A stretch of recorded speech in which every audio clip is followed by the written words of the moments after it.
Hello everyone, আসসালামু আলাইকুম। কেমন আছেন সবাই? আশা করি সবাই ভালো আছেন। এই যে চলে আসলাম নতুন একটা ব্লগ নিয়ে। এই যে আজকে দুপুরে রান্নাবান্না আমার মা দেখলেন যে ছোলা সিদ্ধ করে নিল।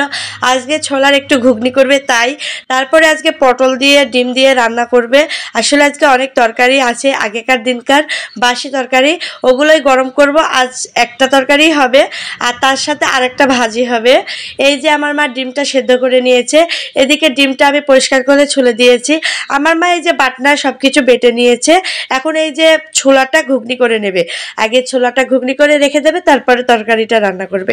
আসলে এইভাবে ছোলা ঘুগনি করে বিকাল বিকাল মুড়ি মাখিয়ে খাই শসা কেটে, অনেক ভালো লাগে। এই যে দেখুন ছোলাটা ঘুগনি হয়ে গেছে। যাই হোক, আমি আমার মার পাশে বসে বসে রান্না দেখছি। এদিকে ডিমগুলো ছুলে দিয়েছি, আমার মা একটু হলুদ মাখিয়ে নিয়েছে। এই যে এদিকে ডিমগুলো একটু ভেজে নিচ্ছে গরম তেলে, হালকা একটু ভেজে ডিমগুলো উঠায় নিবে। আসলে মায়ের পাশে বসে রান্না দেখার একটা মজাই আলাদা। ছোটবেলায় তো কতই দেখতাম, এখন বড় হয়ে গেছি তাও দেখি। আচ্ছা যাই হোক, এদিকে আমার মা পটলগুলো পানি ছেঁকে নিয়ে পটলগুলো সব তেলের উপরে ভেজে নেবে। একটু হালকা ভেজে না দিলে পটলের স্বাদ লাগে না।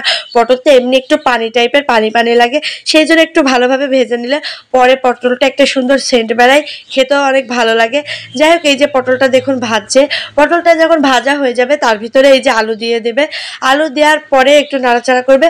আগে থাকতে যে মশলা বেটে রেখেছিল, মশলার ভিতরে ঝালের গুঁড়া, হলুদের গুঁড়া, লবণ সব কিছু দিয়ে দিয়েছে, জিরি বাটা, পেঁয়াজ বাটা, এগুলো দিয়ে এই যে মশলাটা কিছুক্ষণ কষিয়ে নেবে।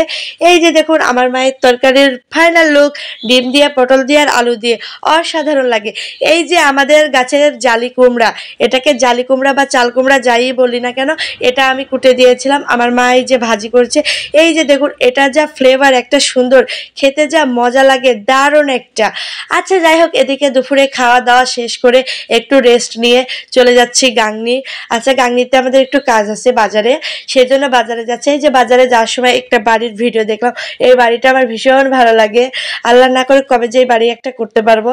আচ্ছা যাই হোক, এই যে চলে এসেছি গাংনিতে। এখন আমাদের মেন কাজ হলো বাজারে নেমে একটা দোকানে যাওয়া। সেই দোকান হলো রাইস কুকারের দোকানে। আসলে আমার মায়ের রাইস কুকার নষ্ট হয়ে গেছে কালকে, সেজন্য আজকে যাচ্ছি রাইস কুকার কিনতে। যেহেতু রাইস কুকার ছাড়া এখন ভাত রান্না আসলে ভালোই লাগে না আর কি, রাইস কুকারে খেয়ে খেয়ে অভ্যস্ত। এই যে রাইস কুকারের দোকানে চলে এসেছি। এই যে দেখুন, একটা রাইস কুকার নেব। এই যে এখানে 2.8 লিটার একটা রাইস কুকার নিলাম।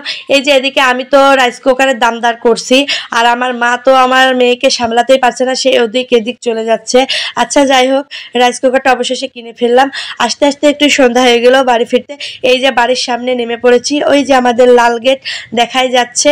আচ্ছা, আজকের ভিডিওটা এই পর্যন্তই। ভিডিওটা ভালো লাগলে অবশ্যই একটা লাইক, কমেন্ট, শেয়ার দিবেন। আল্লাহ।